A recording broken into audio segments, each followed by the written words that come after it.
అలాంటి వాళ్ళు కూడా. ఎందుకంటే మనం గొప్ప కాదు, దేవుడు అనుకున్నది వేస్తే ఎక్కడైనా ఉంచగలడు దేవుడు. అందుకంటున్నాడు ఇక్కడ చూడండి, ఏమంటున్నాడు, యెహోవాకు నాకు ప్రత్యక్షమై ఇలాగ సెలవిచ్చును, గర్భములో నేను నిన్ను రూపింపకొనివే నేను ఎరిగి తిని, నీవు గర్భము నుండి బయలుపడక మునిపే నేను నిన్ను ప్రతిష్ఠించి తిని, నా జనములకు ప్రవక్తగా నిన్ను నియమించితి. అందుకు అయ్యో ప్రభువుగా యెహోవా చింతగించుము, నేను బాలుడనే, మాట్లాడుతూ నాకు శక్తి చాలదని నేను అనగా. ఏమంటున్నాడు ఈయన, నేను చిన్న బాలుడనయ్యా. ఇంతమందికి ఎలా చెప్పగలరు? ఎప్పుడు కూడా ఇది ఆలోచన చేయదండి, మాకు చదువు రాదు, మా మాట ఎవడు వింటాడులే, మేము పిల్లలం కదా. ఎప్పుడు కూడా ఇలా ఆలోచన చేయవు. నువ్వేది చెప్పాలనుకున్నా ధైర్యంగా చెప్పితే అవతల ఎలాంటి వాడైనా వాక్యాన్ని అంగీకరించాల్సింది. అంగీకరించకపోతే ఖచ్చితంగా మూల్యము చెల్లించక తప్పదు ఎవరైనా సరే.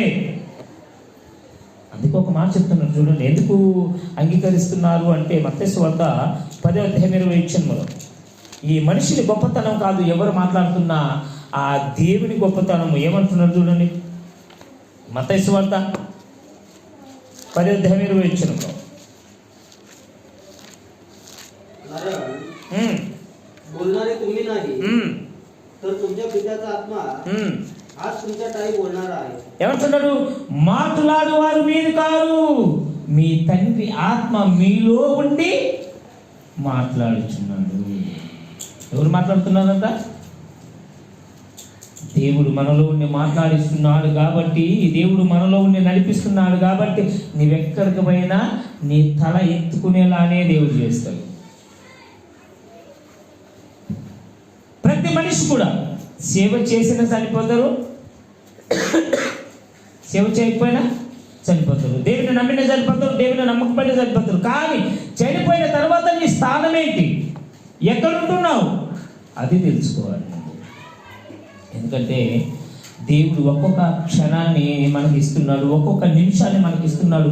ఒక్కొక్క నిమిషము, ఒక్కొక్క క్షణం కూడా ఎంతో ప్రాముఖ్యము, మనకి ఎంతో ప్రాముఖ్యము, ఎంత అవసరము. ఎన్నో విలువైనటువంటి